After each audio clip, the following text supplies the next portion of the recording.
Welcome to day 11 of our self-image journey. And I'll admit I've had a little struggle figuring out how to just kind of close this series. I love the idea of 13 days, and so I want to give you a few more days to conclude with that and maybe recap a little bit.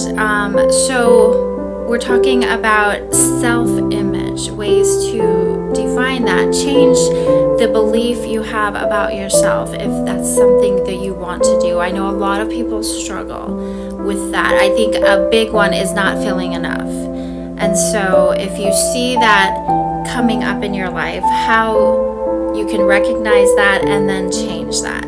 So our first few days, we're just kind of learning to recognize those thought patterns. When you look in the mirror, when you look at your past, when you compare with other people, what are the thoughts popping up in your head? What are you feeling? Where are times that you feel poorly about yourself, and what is triggering that, and what are those exact thoughts going through your mind? And so the idea is our thought patterns get developed at some point along our life. A lot of times when we're young, a thought pops in. If you, let's say you got a poor grade on a math test and you took it home, and a parent or adult was upset about that. Perhaps you had somebody in your life that was like, you're so stupid. But whatever happened, there was an unfavorable result. And so from that, you could have concluded in your head that you're not good at math. Maybe you did conclude that you were stupid. Maybe you did conclude that I'm dumb, that you were dumb, that you're not good at whatever, that I don't please this adult in my life, that I'm a failure. Maybe you had some of these thoughts and these conclusions. This thought happens, and then you allow that to continue. So maybe you get another poor grade on a math test, or something else doesn't go well. You feel that you don't accomplish something well, and you have a reaction, or you don't. That thought pattern is in your head already. And so those continued thought patterns are what create your beliefs. So you didn't do well on a math test. You created a thought that you're not good at math.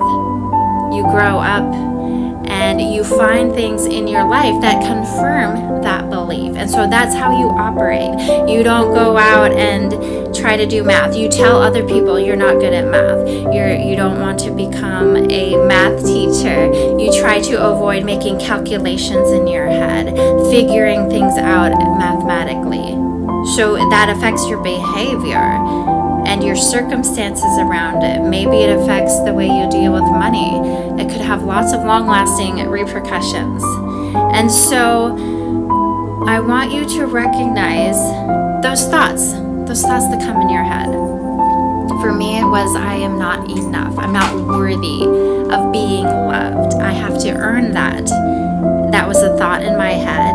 And as I grew, I found ways to confirm that. Well, this person said they were disappointed in me, so therefore I'm not worthy of love just as I am. And then that created that belief that I am not enough.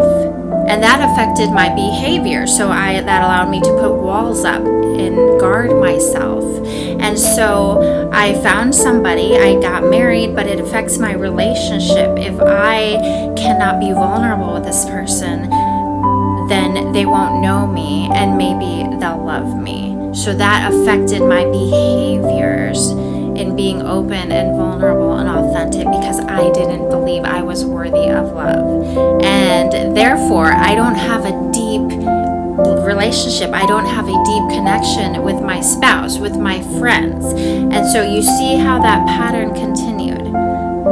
And when I learned to recognize those thoughts of limited belief in myself, I can change that, and it has improved every area of my life. So we all have thoughts about lifestyle, about time, about money, about health, about ourselves that start with a thought, develop into patterns of thought, which develop into beliefs.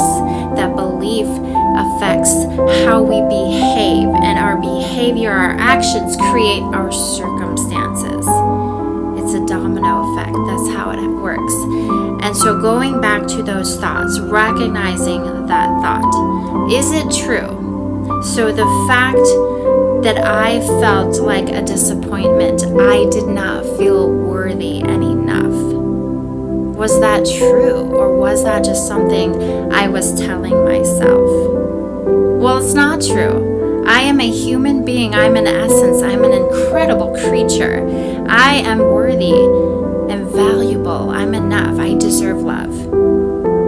And so what I did believe in the past is not true. And I want you to look at ways in your life you think, especially about yourself, your image, who you are, but those thought patterns, they're make-believe stories. Our mind, our subconscious will believe what we tell it. So where are you telling yourselves things that's not true? Look at the things, get deep. What do I really believe about myself, about how I'm behaving, about how this person treated me when I look in the mirror? And is that thought true or not? If it is, hold on to it. If it's not, you can change that. And we'll get into tomorrow some specific ways that you can change those thoughts to begin to change your beliefs. So let me know what you think. Let me know how this has helped, if it's had any impact, and I will talk to you soon.